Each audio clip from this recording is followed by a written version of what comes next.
আজকে আমি আত্রাই নদীর খৈরা মাছ দিয়ে আলু টমেটো চচ্চড়ি করব।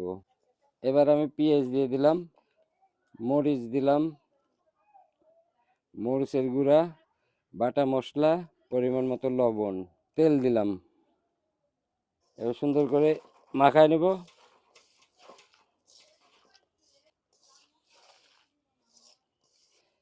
এবার আলু দিয়ে দিলাম,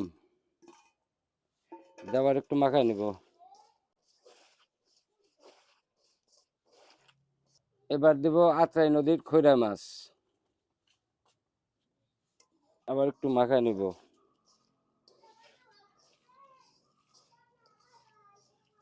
এবার একটু পরিমাণ মতো পানি দিয়ে দিব, টমেটো গুলো দিয়ে দিলাম, দিয়ে হালকা করে একটু মাখায় নেব। এবার আমি ঢাকনা দিয়ে ঢেকে দেব, দিয়ে চুলায় উঠাই দেব। আমি ঢাকনাটা খুলে হালকা করে মাছগুলো নেড়ে দেব।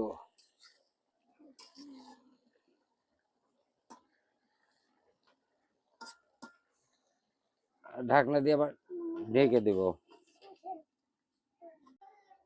ঢাকনা খুলে দেখবো আবার একটু হালকা একটু রস আছে, আর একটু রসটা মরলে স্বাদটা ভালো হবে। এভাবে চচ্চড়ি করলে অনেক সুস্বাদু হয়। এবার একটু ঢেকে দিলাম। এবার আমি একটু টেস্ট করব।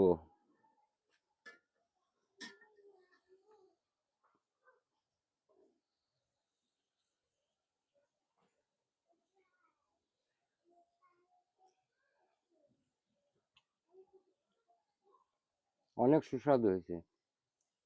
এভাবে রান্না করলে অনেক স্বাদ লাগে।